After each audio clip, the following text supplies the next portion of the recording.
Good morning. This is Michelle, Medicine with the Metals. This morning I have got my sister, Vanessa Kreitz. Is that how you say your last name? Yes, Vanessa Kreitz. Craig. She is, we actually met through Soul Quest when I went there to drink the medicine. And she has got Sobriety of the Soul, which we're going to get to. But first, I'd just love for you to introduce yourself and let's dive right into your story. Sure. Well, first, let me thank you so much, Michelle, for the opportunity to come and be here and share this time and this space, and to share my story and my message and my experience, strength, and hope with your community. I am honored to be here, and so thank you for that. My name is Vanessa Kreitz, and I'm a person in long-term recovery.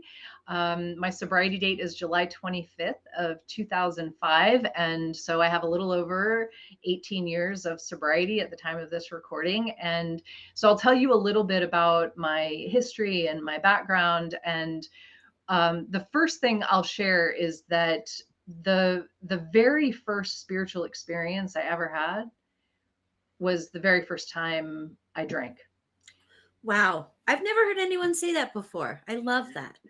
The moment that piss fire hit my belly, it was like Mm. it was like the first deep breath I had ever taken in my entire life, and that happened for me every single time I drank. How old were you? And I was about 12 or 13 years old, and I was off to the races, and I drank compulsively until I basically quit drinking in my early 30s. And um, there was such an emptiness and desperation and sadness within me, constantly. And alcohol was never my problem, it was my answer. It was Hmm. my answer for everything. And it was the way that I medicated this sense of dis-ease and emptiness that I had inside, right? So I got sober in 12 step, and I'm going to share how this ties into a plant medicine journey. I got sober in 12 step, and I was in a member in good standing. I still consider myself a member in good standing within the Hmm. rooms of my 12 step fellowship. And I was in service. I had a home group. I was sponsoring a bunch of women. I'm a hardcore 1930s big book thumping AA purist, and like have led big book studies for over a decade. And um really, like, it brought me to life. It was my Yeah. passion. I was a co-chair for a national women's conference that I co-founded, that is still running down in Jacksonville, Florida. Mhm. And in like active service and in sponsorship on both Yeah. sides of the equation and all of that. And about 12 years into my sobriety, of doing all of the things that I was told to do, the prayer and meditation and step work and sponsorship and service and all of that, my life was great. Yeah, so like I had a lot of complementary practices, Yes. and there wasn't n- necessarily anything wrong. Like, I had done a lot of work within my recovery framework and also the other things that I was doing. And I was 12 years sober, and it just so happened that two things were happening parallel to each other. One of them was I was feeling a stagnancy in my spiritual growth. And if what is required of me in order to maintain long term permanent sobriety is to continue to perfect and enlarge my spiritual life, Hmm. that was raising a little bit of a red flag for me, right? Like, I didn't want to drink. I had no fear of relapse at all. Like, I recovered from alcoholism, and but there was this stagnancy, and I wasn't going any deeper. I didn't feel like I was really growing Hmm. anymore. And I had this this desire for um to know myself better, for higher consciousness, for a deeper exploration. And I was actively seeking. And I knew that there was silt in the folds that I couldn't quite access Mm-hmm. on this plane. Okay. And again, I knew nothing about psychedelic medicines at this point, and I had no history in my using of psychedelic Mm. medicines or plant medicines either. And the other thing that was happening at the same time is that I had a partner who had treatment resistant depression. We were getting ready to hospitalize him for the umpteenth time in his life. And we were terrified, and he was terrified. And I got online and I did a search for alternative treatments for treatment resistant depression because he had tried everything, countless hospitalizations since he was like 17 or 18 years old, treatment centers, medication, different therapy modalities. The only thing I think that he hadn't done was electroshock therapy, Mm. and nothing was working. And so I did a Google search for alternative treatment for treatment resistant depression, and For Johns him. Hopkins for him. Right. And I wasn't even necessarily really searching for myself. It was like, Right. I'm sort of in this place, and I want to help my partner.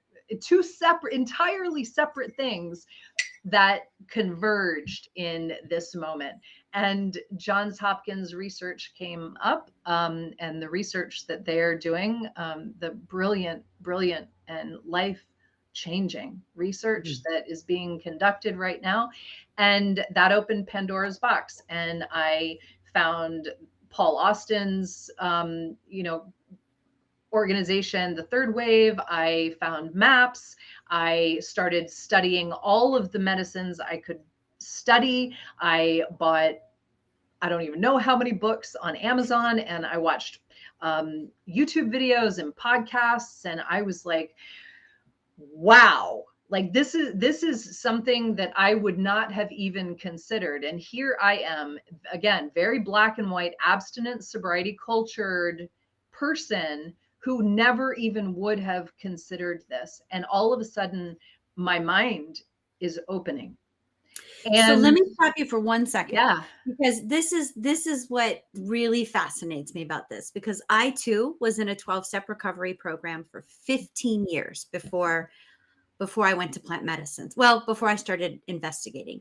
And in that time period, about 10 years into it, and I too was I was hardcore, 2 meetings a day. And I went to I went to my 12-step program to learn how to live my life differently. And I did. And it was beautiful, the lessons that I learned. Sure. Beautiful. But my question to you is this. About 10 years into it, I heard about somebody talking about going to the jungle and drinking ayahuasca, which I'd never heard of before, and perhaps getting out of their addiction. And I remember saying to somebody in a meeting, that's the stupidest thing I've ever heard of. Like, how could you go take a mind altering substance? Like, hello, we're here in AA, go take a mind altering substance to try to. So ignorant. I was so ignorant, but that's really what I thought. So how did you come to acceptance, or were you even nervous about telling anybody else in your group? Because had I walked downstairs into my meeting that I'd been to for 15 years and said, "Hey guys, I'm going to do ayahuasca," it would not have been received. Right. And I Well. think that that is exactly the challenge that most people in recovery face when this comes into their sphere for and they're reading the news and the articles and the research that's being done for the treatment of depression, anxiety, trauma resolution, and healing trauma. Um, and they're seeing all of this happening, but within abstinent sobriety culture, of which the literature says nothing, which I'll get to a little bit later, Yes. Hmm. um, there is this real fear that I am going to relapse, that this I will lose my time, that I will be ostracized from my community, that I will be judged, and all and that is actually exactly what is happening within 12-step communities and traditional recovery models is that people are seeking help and healing with other modalities for outside issues, which we're told to do, to seek outside help for outside issues. And if alcoholism and addiction is a dis-ease in isolation, and here people who are in active recovery are being ostracized and exited from their fellowships, they find themselves more isolated, or perhaps just as isolated as they were the moment they walked in the door. And in some cases, decades ago, right? And so a lot of the work that I do is around shining the light and destigmatizing these enormously powerful and transformative tools and teachers and modalities and medicines when approached consciously, responsibly, and intentionally, right? And cautiously, right? So to circle this back to your question, I did a lot of research and I was prepared to have a conversation. And I certainly was not going to talk about this in a singleness of purpose fellowship. It's an outside issue, right? So it would not have been appropriate for me to talk about it in a meeting. And so I called my sponsor, who has been my sponsor now probably 10 years and has like 47 years of sobriety, 46, I think, just celebrated 46 years of sobriety, and strong lineage up the AA chain, right? Like strong lineage. And I called her and I said, so this, I've been doing some research on this, and here's what I've learned, and here are the and I'm feeling called to have this experience. And the experience that my very first experience was a microdose protocol. I did the James Fadiman protocol. And I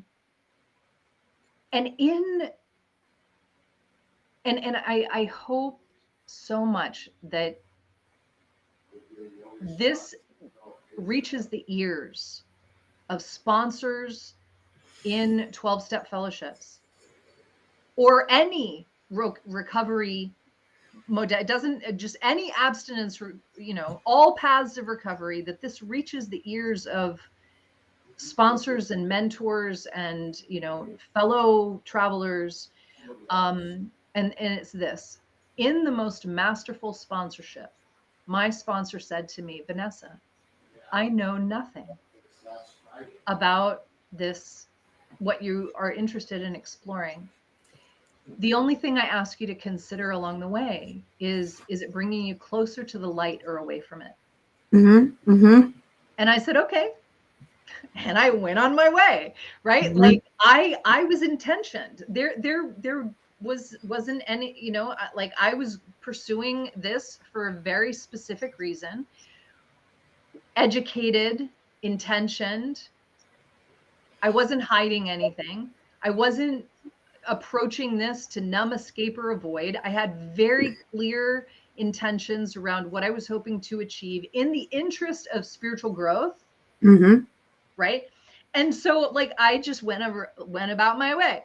And then, so, and I'm sharing my process with my sponsor the whole time. And I found a therapist who was willing to facilitate a macrodose psilocybin experience for me. Found after the experience, it was not the right setting for me, but it was a good learning experience. And shortly after that, I came to grandmother medicine. And and I think that's where you and I met, at a church in Orlando. And I started my path with ayahuasca. And she has been a primary teacher of mine for now, coming on 5 years. And after I started working with her and doing that deeper work, right, I was called to be in service in that space. And I certified through Being True to You as a psychospiritual integration specialist. I am a facilitator, and I carry psilocybin. So I facilitate microdose journeys for people inside and outside of recovery. Mhm. And also ceremony facilitator with psilocybin, and have been doing that work for several years.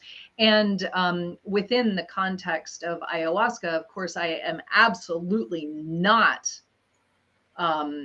it would not be appropriate under any circumstance, or safe or responsible, for me to serve that medicine. But I am a facilitator of that medicine. And so in ceremony space, I work with the medicine, with the people. And that has been also a very, very powerful teacher of mine. And so as time has gone on, I've incorporated other medicines and modalities into my healing journey. And here's one more thing I'll share, and then I'll pause for a minute. Is about a year and a half in to this unbelievably, like, huge transformation and metamorphosis that I was experiencing. It deepened in my, like, I deepened in my sobriety and Yes. relationship to the steps, and my relationship to the literature, and what I was able to give to my sponsees, and the people who were coming to my big book studies, because I was sharing from a place of authentic spiritual experiences while never mentioning the medicine. And because it wouldn't have been appropriate for me to, right? But I could share in great detail what I was learning about myself and the growth and the healing along my spiritual path, which is, I mean, I'm foundationed in 12 steps, so it's Sure. intersected. But a year and a half in, I heard two sober sisters all up in arms about, each of them had a sponsee with double-digit years, mind you, like some pretty Long solid time. variety, Sure. who were using cannabis in a way that sounded medicinal to me. And what they were saying was, they are not sober. They have no business being in service. They have no business standing behind a podium. And my sober lineage were big, like, we tell our stories, right? So big podium people.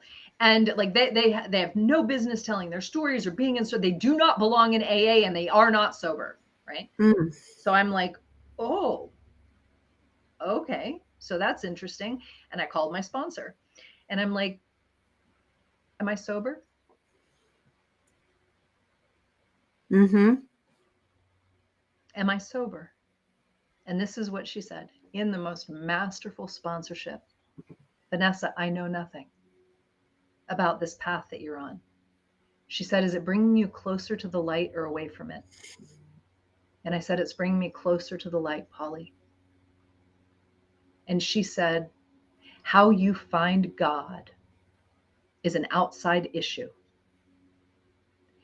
And are you sober?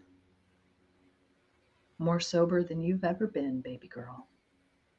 And it was in that moment that who I am in my recovery community, and who I am in my medicine community, and in the work that I do to heal, to connect with the realm of the spirit, it all integrated and became one. And there was zero conflict with what I was doing. Yeah. Wow. That's beautiful, Vanessa. I just got chills all over. You speak very eloquently of this subject. And that's really important because it's such an important subject. It's such an important subject. And that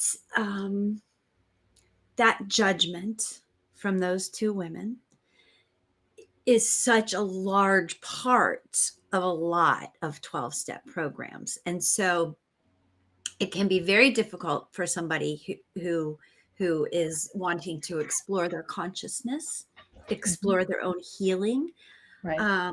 to then be accepted back, or even have the courage to speak up.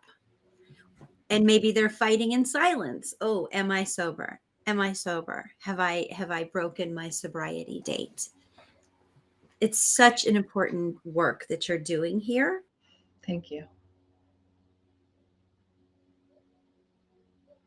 Oh, Um, it I, is, I, people I lost you. Can you repeat that? I lost the audio.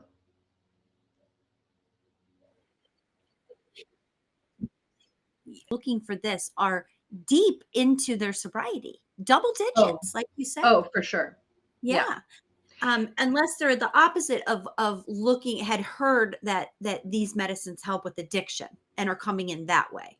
But otherwise, it's mostly people who are deep into their sobriety and are looking for more. Yeah, I definitely have, I have seen a lot of people with long-term sobriety, like old timers even in Yes, 30, 40 30. years of sobriety, right? And I also, the truth is that I find and I work with people across the entire spectrum, people who have tried 12 step earnestly over and over and over again and can't seem to recover, or people who are in their first 5 years or so, they've done all the things, their lives are pretty good, they recognize that there are some issues, but they haven't had this, you know, for some people, perhaps many people, according to Bill Wilson, many people cannot achieve a spiritual Absolutely. experience through the steps, right? Or spiritual awakening through the steps. And so they're seeking a deeper experience of themselves in the realm of the spirit. Um, and and Bill openly shared Yeah, that, let's talk about that. yeah, okay. So the first thing I'll share is that in Bill's story, he writes about this openly now, y'all. Like, this is not hidden information. Yeah. In his story, he talks about his third and final stay at Towns Hospital, where he was under the care of Dr. William D. Silkworth, Hmm. who was an expert. He was the chief physician there at Towns Hospital, which was a hospital specializing in addiction and alcoholism. And Dr. Silkworth specialized in the treatment of alcoholism and addiction, and admittedly said, there's nothing we can do. Right, there's nothing we can do for these people, Too far but gone. they're experts in this, right? And they also were having nominal success with the methods they were trying to bring about recovery. And one of the methods they were attempting was the belladonna treatment, which is a combination of belladonna and I think one other plant. And in combination is a very powerful psychedelic, brings about a psychedelic experience. And Bill writes in his story, which is in the Big Book of Alcoholics Anonymous, that he underwent the belladonna treatment. Now, Bill also shares about this massive white light experience, standing on the mountaintop, the sunlight of the spirit pouring through him. And it was in that vision that after he saw his grandfather preaching, at the church. His grandfather was a minister, and he had this whole experience. But it was in the process of his belladonna experience that he had the vision of one alcoholic helping another alcoholic to bring about permanent recovery. And so literally, AA was born out of a psychedelic trip. Right. That's for starters, right? Like, let's just, Nobody that's talks about that in a 12-step meeting, though. Nobody talks no, about that. No. no. And I studied the And big book. appropriately, and appropriately. I mean, it's a Singleness of Purpose Fellowship talking about the recovery of alcoholism, and the trusted servants advised Bill to not talk about it, his LSD experience later, right? Um, and no, nobody talks about it. And I also don't think that psychedelics are for everybody. And I do not believe that psychedelics should be talked about in singleness of purpose fellowships. What I do believe is that people who are seeking healing and seeking outside help for outside issues, if approached responsibly, in their sovereign human right to expand consciousness and heal, should have the opportunity without judgment to explore whatever is going to help them. Mm-hmm. Right? And it's an outside issue. So it shouldn't be discussed in an AA meeting. Now, 20 years later, and Bill talked in great length about the depressive episodes he would have. He had clinical depression. There were times that he literally could not get out of bed. He had suicidal ideation for decades upon decades, and he was about 20 years sober when he started corresponding and became friends with Gerald Hurd. And Gerald Hurd was friends with Aldous Huxley. And they had this like really beautiful correspondence. And Gerald became a spiritual advisor and mentor of Bill's. And he introduced him to Aldous. And they told Bill about the work, the good work that these two Canadian doctors were doing with LSD to treat alcoholics. Mm-hmm. And I think they were also doing some work on schizophrenics, but I don't know anything about how that went. But the alcoholic treatment was enormously successful. And at first, Bill was skeptical and like, I don't know, it's the same thing a lot of us in recovery, like, oh, that's a substance. I don't know about that. And they just kept sharing with him the results that were coming about. And LSD was being used to bring about a spiritual awakening, which Carl Jung identified for the alcoholic or the addict to overcome addiction. There has to be a complete rearrangement of spirit and mind in order to recover. And that the spiritual experience was a necessary component to overcoming addiction. And LSD was being used to treat alcoholism, and what they were having were spiritual experiences, and Mm-hmm. people were recovering from that, and other other complementary practices and modalities and therapy and stuff like that. And so Right. Bill started to get, his curiosity was piqued, and he finally, on that fateful day in August of 1956, went to Los Angeles to the LA VA hospital and had his very first LSD experience during the LSD experimental trials to treat his clinical depression. We don't know when it started. We don't know exactly when it ended. We suspect it lasted anywhere from 6 to 8 years. He came back to New York and started doing experiments with his friends. And some of the names that, if somebody knows the names of like AA history and founders and, like the first bunch of people, you will recognize some of the names of the people that also experimented with LSD during that time, including Marty M. and Father Dowling and Lois Wilson and Helen, who was Bill's long-term mistress. And Helen and Lois knew each other. They actually, it's my understanding that they were both at his bedside when he died. So it wasn't like a weird thing. Yeah. And so they were like, doing these LSD experiments together. And it was after that time that there was so much richness that came out of Bill on behalf of the Fellowship of Alcoholics Anonymous. The concepts of world service came out of Bill in that time. The some 50 letters he wrote to the grapevine. And one of them, which is my absolute favorite piece of literature that Bill ever wrote, and I go back to it time and time and time and time again, is Emotional Sobriety, the Next Frontier. And he wrote that piece. And if you haven't read it, I would highly recommend that you read it. And maybe I can send you a link and you can include it in the show notes. Absolutely. Such a valuable piece of writing.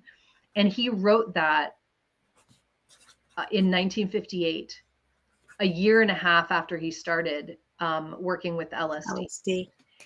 And his perspective changed. His perception changed. And what I will also say is that Bill is noted for saying that I believe that the LSD experiment helped me. I'm certain that the LSD experiment helped me very much. And he also talks about how he had an experience of life and the world that and color and joy that was completely destroyed by his years of depression. And that while he had certain low spots in the years that followed preceding his death, he was never again clinically depressed.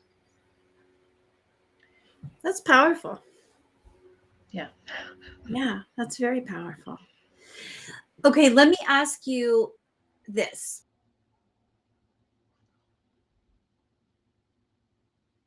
When I went to the church in Florida, total recovery is possible. And I remember thinking, what? And here I'd been in recovery many years at this point. And that was something that was still foreign to me because it was taught to me that, I will always be an alcoholic. I'll always be an addict. I'll always, always, always. At least that's the way I had taken it. Right. Or even though and I that's was what people talk about. That's how people talk in meetings. That's how they talk. And so I'm happy to address that too. Yeah, because there's a few things that brought me to plant medicines, but one of them was just like you, a number of years into my sobriety, I started feeling like, I feel like there's got to be more. There's got to be more. I mean, I've had this spiritual awakening, or so I thought, but it just felt like there's got to be more. And then my mom killed herself. And I had this incredible group, and I had my sponsor, and just held me up in the light. And I walked through that whole experience sober, and I held my sisters up through it. But that really catapulted my looking into, there's got to be more. So that with it, and there was. But going into my first experience of Mother Aya, I remember hearing this and thinking, holy shit, that's like a very radical thing to say. You know what I mean? But he was right. And I understood it a lot more. So I want to hear what do you think of this statement? And so say the statement again. Total recovery is possible. Yeah. So what I'll say about that, especially, and I'm addressing like people who are in Alcoholics Anonymous and who read the 12-step literature. And so in these meetings, what we hear is like, I'm always recovering. I'm never recovered. Okay. That's not what the literature says. In the beginning of the book, it says, this is the story of how hundreds of us recovered from alcoholism. Recovered. Yes. From alcoholism. Right? Yeah. And the only time the word recovering is used in the first 164 pages, and for people who are listening to this who don't know what that means, the big book is like a really big book. It's our AA's affectionate term for our basic text, which is called Alcoholics Anonymous, after which our fellowship was named. But we affectionately call it the big book, and that's how it's known, right? The first 164 pages is the program of recovery that outlines specifically, precisely, and with clear-cut directions how to permanently recover from alcoholism. That there is no ongoing recovering. So the word recovering is only mentioned in this first 164 pages twice. And it's written in the context of stories that are being told about people convalescing from illness. Mm-hmm. Mm-hmm. Right? Mm-hmm. So throughout the entire text, this is how specific, clear-cut instructions on how to recover from alcoholism, how we recovered from alcoholism. So I don't know where the "I'm always recovering" came from. It's unfortunate that has happened. And this leads me into abstinence sobriety. There's nowhere in the literature that talks about total abstinence. It's a singleness of purpose fellowship that talks about recovery from alcoholism, and that's it. Now, I need to determine for myself what sobriety means to me. And this is one of the things, and I know we're going to talk about Sobriety of the Soul, which is the course that I've created. It's an educational bridge for people who are in recovery, who want to make a safe and informed entry into the world of these medicines and modalities. And one of the very first things we do is we identify personally what our sober identity is. What does sobriety or recovery mean to me? Mm-hmm. And we Mm-hmm. workshop that, right? And for some people in the world, total abstinence from all mind altering substances is the way to go. But I will note that if they are touting total abstinence sobriety, they should not ever be drinking coffee, ever be eating sugar, Smoking should not be cigarettes. using tobacco, right? All of which are highly addictive, very commonly used within recovery communities. And so let's remove the judgment and stigma and have an open mind that not a drug is a drug is a drug is not necessarily true. It's in the context within which we approach the medicines, right? Did I answer your question? You did. You definitely did. And really, what's so funny, not haha funny, but more ironic funny, is that generally speaking, there's nothing really fun about going and doing ayahuasca or going and doing a big, mushroom journey or No. even bufo. It's not a fun experience. It's not like, woo, let's go do Aya this weekend. I mean, it is the most work I've ever done in my whole life. And it's the most beautiful thing I've ever done, but the most difficult thing I've ever done, even a medicine as like hape. I mean, Yeah. my God, it's not, this isn't fun. This isn't like, hey, let's go, it's not fun. But, that's one part that kind of makes me laugh when people say like, oh, you go, no, because it's not a fun thing to do. It's work. Yeah. And so my litmus test with people who are in recovery, who are, because even if you are in recovery and you are on a medicine path, because people who have a history of addiction or compulsive behavior have this inherent draw to altered states, Mm-hmm. I do think that it's very important for us to have our own guardrails and understanding of where the lines are for us and what is crossing into compulsive behavior Mm-hmm. versus I'm seeking healing, right? And here's why I'm going, or I'm feeling the call to the medicine. And the very first litmus test I have is, if I have an inclination to go into ceremony or start a microdose protocol or even sit with hape or whatever, am I trying to escape, numb, or avoid? Love that. Like, that's my very first litmus test. Am I trying to run from something or change how I feel?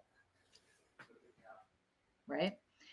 And then what I do is I start to think about one, have I done my integration from the journey before? Because sometimes when I'm called, maybe I'm feeling a little like, oh God, I need to have another ceremony, or I need to have another experience or whatever. If I'm feeling frantic or urgent about it, I reflect. Am I really being called to the medicine? Or is what I'm being called to is to further integrate? Yeah. Right. And so we take our time around these things, and and use caution and care and understanding our nature. And I will agree with you, this is work. It is a deep practice. Working with medicine is a practice, and it is enormously, can be enormously difficult. It is not for sissies. You want like next level healing, sit with ayahuasca. Right? Yes. We are not tripping.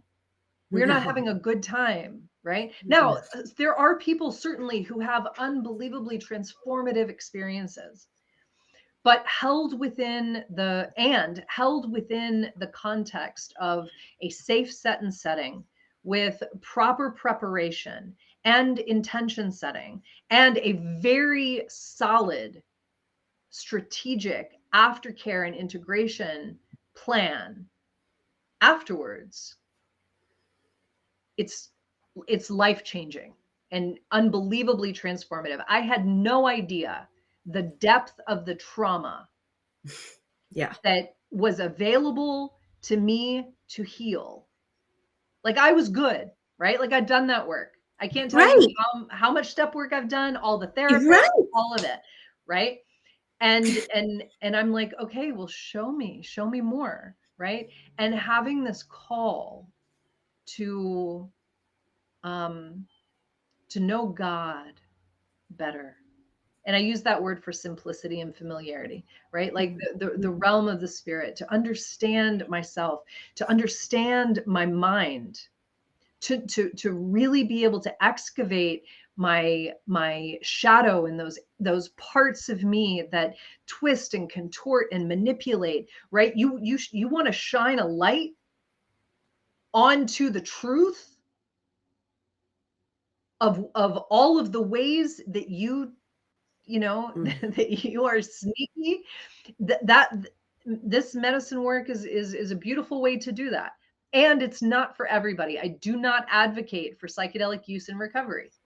However, for those people who are called to this, I want to make sure that there's a resource where you can come and be seen and be heard and ask your questions in a place of non-judgment, with like masterful facilitation, with deep experience both in recovery and psychedelic work, drawing on the expert resources from the entire psychedelic community, so people don't have to try to figure out what's real and what's not, and what should I believe and what should I not, and how can I do this safely, right? They don't have to. I created that, Michelle. I created that, which I wish had been available to me as a person in recovery who wanted to make a safe and informed entry into medicine work. So, sobriety of the soul, what is it exactly? It's a program that somebody can take. Yeah. So, Yeah. Sobriety of the Soul is an educational and live group coaching platform, Okay. where people can come and learn about a recovery informed, the recovery informed application of psychedelic medicines to within a recovery framework. And so, for long-term sustainable benefits. Mm-hmm. And there are two different tiers. One of them is like the curriculum and the material. And then we also have a next level version for people who want to be part of community and want integration coaching, and all of that. And so depending on what people are looking for, and it's an all levels course. So it's Okay. not just for people who are new to psychedelics. I've had people in cohorts who range anywhere from several years or newly sober who have never had any experience with psychedelics at all, who are coming to learn, to people who have been working with psychedelics or have a psychedelic practice sort of in the shadows, but are in recovery and don't know how to integrate the two, or how to really leverage recovery into psychedelic practice and vice versa. And people who are doctorates and mental health professionals who have 30 years of sobriety, who also have a medicine practice, right? So the material is designed to be accessible no matter where you are on your path, to really benefit your recovery within the context of psychedelic exploration, and to benefit your psychedelic exploration in a safe, responsible, intentional way within the context of your recovery. Do you find that helping and guiding people through psychedelics and what they can find through psychedelics, whether it's coaching or coaching in microdosing, does it feel very similar to sponsoring in 12-step? Because that's what I find. It feels very similar. I don't go to 12-step meetings anymore. I haven't in about 4 years, but my community is still I'm still very close with my community. And actually we have about 6 from that community who have come and started microdosing, which I think is so, so, so beautiful. But I find myself saying very similar things, like I used to say, I don't know any more than you do. I've just been sober longer, a little bit longer, and I find myself saying those same things, because people think that I know what's going on in their mind or what. I don't really know any more than you do. I've just been doing this a little bit longer. This is my experience. Yeah. Yeah, so that's a great question. And yes, absolutely. Because the truth is that when we're all just walking each other home. Yes. Right? And there are those of us who are maybe just a little bit ahead on the path. And for those of us who are maybe a little bit ahead on the path, there are others who are farther along than we are, right? Yes. And as I'm not a therapist, I'm not a medical professional. I don't diagnose and I don't treat. What I do is I walk alongside, right? And I hold the space. And what I was taught very early in recovery is that my job as a sponsor is to take them through the steps, to put their hands in God's hands, and to just be here as a guide, as someone who has gone before. And I take that exact same thing into my one-on-one work, whether I'm coaching, whether I'm taking people through microdose protocols, whether I'm facilitating ceremony.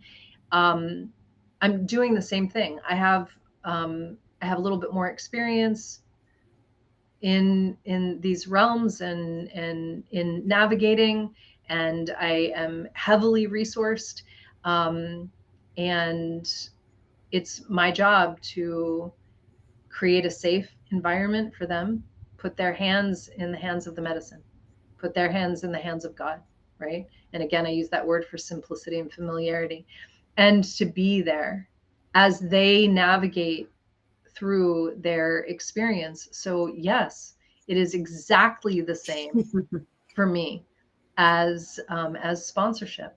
And it's actually allowed me to deepen into my sponsorship practice. I bet it Facilitating has. medicine has and being a guide or mentor in that way has deepened my capacity and ability to hold space and share experience and guide and facilitate and walk alongside, much deeper than I ever experienced before. Yeah, I mean it's very similar when I would be in that, and I would have my tools from my toolbox, and I would have, with the saying that, if I didn't keep spiritually fit, then I would go back to my ways, and all of those things held true.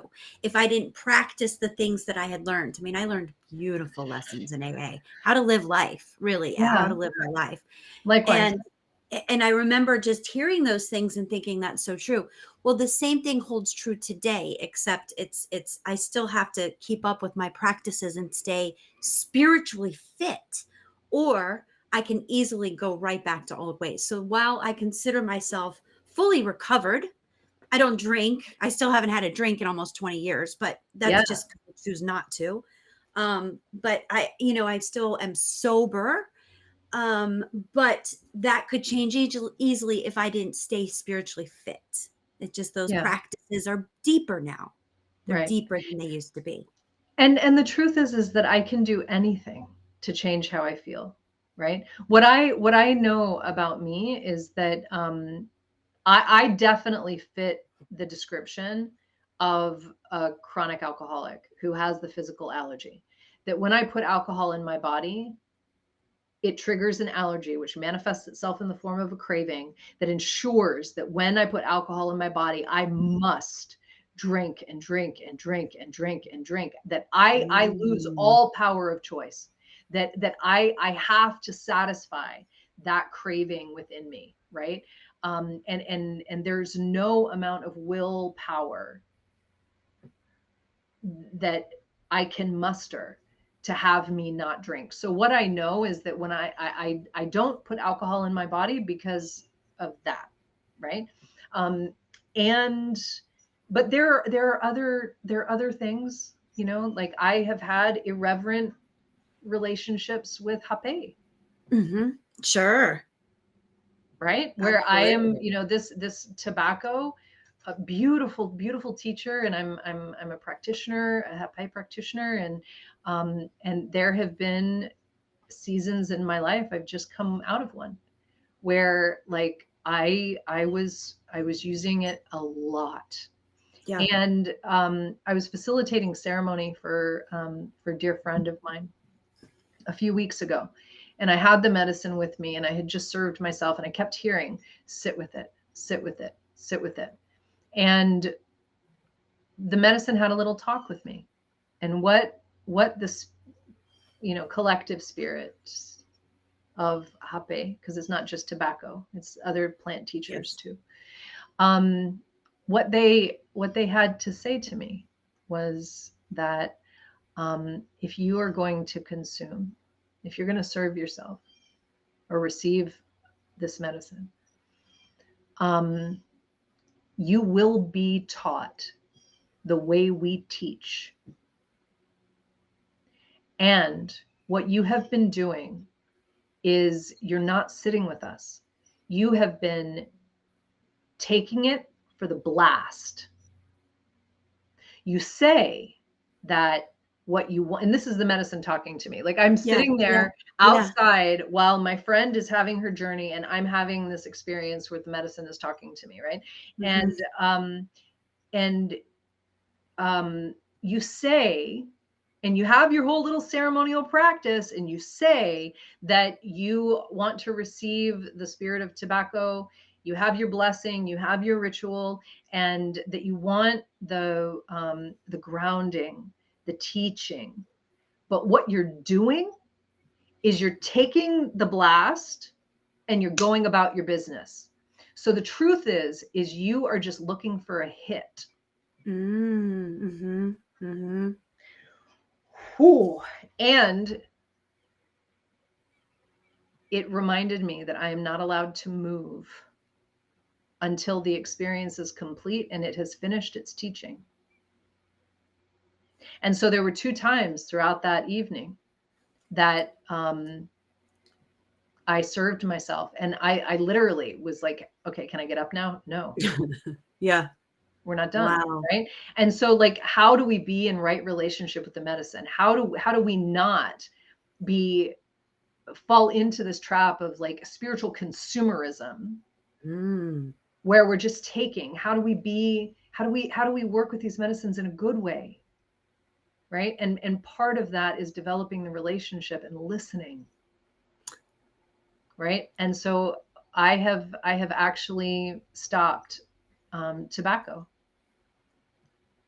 so that I can do like a clear and like a clean reset. And I don't know how long this is going to last. I'll wait until the medicine calls me back, and it's not me wanting to do it, right? Yes, It's right. like, and that's part of the attunement to our discernment around how we approach our medicine experiences. You know, my recent ayahuasca experiences have been a year and a year and a half apart, Yeah. right? I've sat with I had a macrodose with psilocybin. I facilitate psilocybin, and so I do microdose protocols, and I also do take facilitator doses, and so I'm in the medicine, Sure. but actually sat for myself with psilocybin for the first time in 2 years, a couple Hmm. of weeks. And so, you know, this is, I think it's really important to also talk about responsible application, to not just go ceremony after ceremony after ceremony after ceremony, because we need the time. This is something that's not talked about enough, is that where the medicine actually lives is off the mat, right? Only 2% Absolutely. of the experience it happens in that big, huge, enormous, 10 years of therapy in 4 hours kind of experience, Right. but without integration Right. and finding practices to embody, make whole, make meaning, connect the dots, apply what we have learned into our lives so that it becomes an intuitive part of who we are. It becomes, if we don't, in the absence of that, it becomes this thing we did, this crazy experience we had one weekend, and it loses all of its value. It becomes a Yeah. vapor. I mean, And you just nailed it. You did. You nailed it. This is exactly why we started the plant medicine path, was because integration is key. I mean, without it, it's just an experience. And maybe it was a cool experience, maybe it was a scary experience, but that's what I say to everybody. Without the right, integration, it's just an experience, and the integration's everything. And we don't want people just running back to the medicine, running back to the medicine. I no, mean, that's not the point. That is right. not and the and point. and we talk about the sacred call in sobriety of the soul, and so to break down sort of like what participants can expect when they journey with Yes. us is, the very first thing we do is personally define what sobriety or recovery means to me. What are my core values? What are my limitations? What are the boundaries around this work for me? We study a top line 101 of the nature of psychedelics, the variety of psychedelic medicines and pathogens and theogens, and ketamine, which is in a class on its own. But we do an education on Hmm. the different psychedelic medicines, what their effects are, what their precautions are, contraindications, what they're used for, how they're applied, things like that. Then we also cover clinical versus ceremonial experiences, microdosing versus macrodose experiences, and the benefits of and results of a variety of dosing modalities. We cover best practices, safe sourcing, safety, preparation, how to navigate a psychedelic arc when you are in a psychedelic experience. And one thing about people in recovery is that we are already equipped to navigate difficult and challenging experiences. So how do we, in our preparation to go into ceremony, what are the things that we can resource in our toolbox, as you mentioned earlier, that can help facilitate our journey as we're going through? We do an intention setting workshop, and we also have a deep dive into integration and complementary practices. And then I have a bonus course that everybody has access to, but specifically for my beloved 12 steppers. And it's bonus material specifically geared to 12 step. And we cover psychedelic history and Bill Wilson. We Mhm. cover the ceremony of the 12 steps, where we can how to approach step work ceremonially, and how do we bring step work into psychedelic experiences to have a deeper experience of our step work, so that the symbiotic nature of the path of 12-step work in a ceremonial context, and going both ways. And then we also cover, I do a deep dive into Appendix 2, Spiritual Experience, and what the book says about spiritual experiences, trauma healing, and 12-step recovery in that last module. And then I also have a recovery-informed microdose guide, which will be Beautiful. available to your listeners for free to download. It's a beautiful, specifically curated for people in recovery, 28-page guide on Wow. how on microdosing within a recovery framework. That's So beautiful, Vanessa. your You listeners offer will that for have free. access to that, and I offer that for free. How can somebody find Sobriety of the Soul? So they can go to sobrietyofthesoul.com Okay. and read all about the program there. And then they can also follow me on Facebook. My account is public, and it's not all psychedelic related. I have been playing a bunch with AI recently and coming up with the most ridiculous things. And so it's a combination of what I do for fun, and my spiritual path, and psychedelics, and recovery. And so if people want to follow me there, they can look me up on Facebook as well. Okay. And then you'll be able to find Vanessa on the plant medicine path as well. We'll put this up there. This will be coming out in a few weeks. I'd love to continue this conversation with you. I think it's such an important one. And I could talk with you all day about this. I mean, this was just such a big part of my life for so long. And it's just an important conversation. I very much appreciate you coming on. I appreciate Sobriety of the Soul. Thank And you. I'd love to continue this conversation. Absolutely. Thank you, Michelle. I really All right. appreciate your time and for your invitation, and for allowing me to share this message. Absolutely. Thank you so Yeah. much.